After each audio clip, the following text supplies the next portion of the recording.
I was a friend of Larry Field's, and I miss him to this day.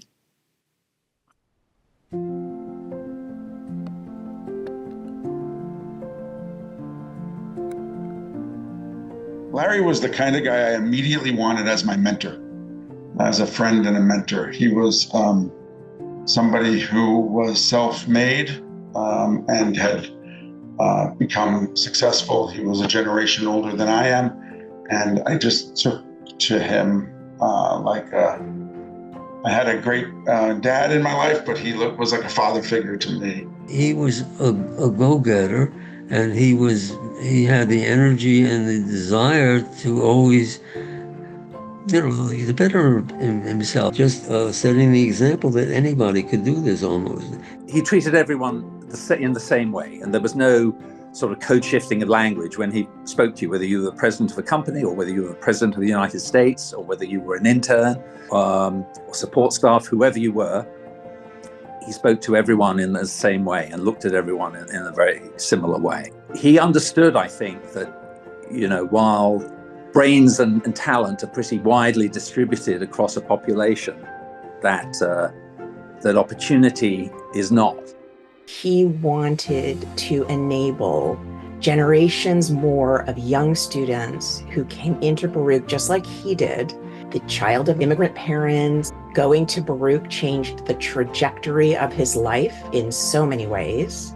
And he felt incredibly fortunate to have had that experience and wanted to give that back. Larry's legacy here at the Field Center is always at the top of what we do. We have Larry's picture here in this space. This is our main community space. We have it in our boardroom. And as you walk through the Field Center, you'll see more and more of what his vision was for students. You'll see that entrepreneurship means so many things to so many different students in very different ways. I see a lot of Larry's spirit captured in our students. They're gritty, they're hardworking, they make do with what's at hand as best they can, and they are tenacious about pursuing entrepreneurship in meaningful ways. I saw so much in Larry in myself. I came to Baruch as a foreign student without a penny, couldn't have even paid tuition. Baruch gave me a free education. Larry was born in the Bronx during the Great Depression, and as you can imagine, he began his life with determination and hard work, and he accomplished so much. Larry was the ultimate entrepreneur. And I say the ultimate entrepreneur because he didn't have something to fall back on if he failed.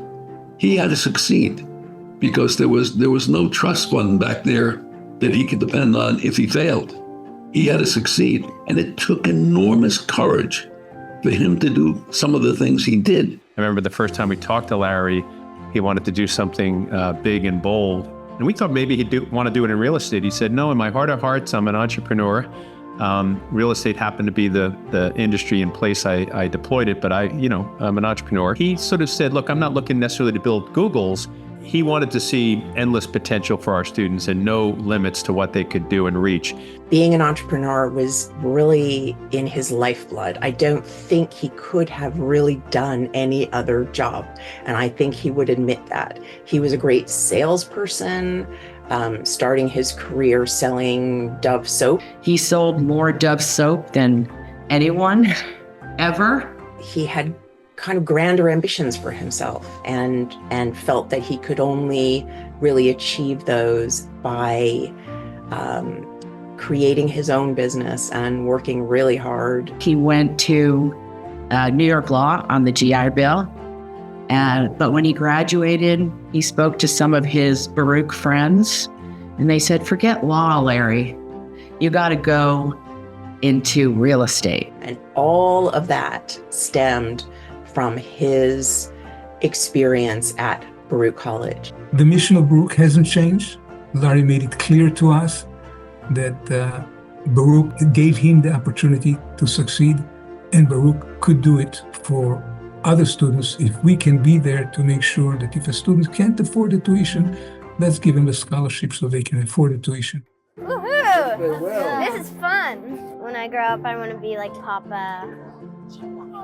Very good. We've lived in New York for 5 to 8 years. We really feel like New Yorkers and think it's so important that everyone has the access that we had to a great education and that no one is held back because of their socioeconomic background. Everyone deserves that fair shot at education and doing whatever they want to do in this life. And so we're very proud of our grandparents' philanthropy and absolutely hope to continue. It's not so bad. Everything is NSB. It's really fun. And it's possible. It's not so, it's possible. Be a leader and just keep trying. Not so bad.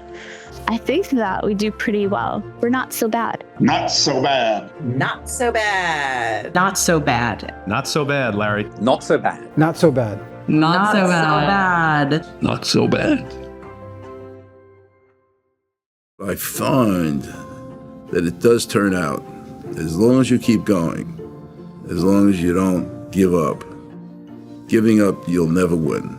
You have to keep going through everything. That's a part of life, and the most successful people learn that by continuing on and trying and don't give up, that they become very, very successful. Not so bad.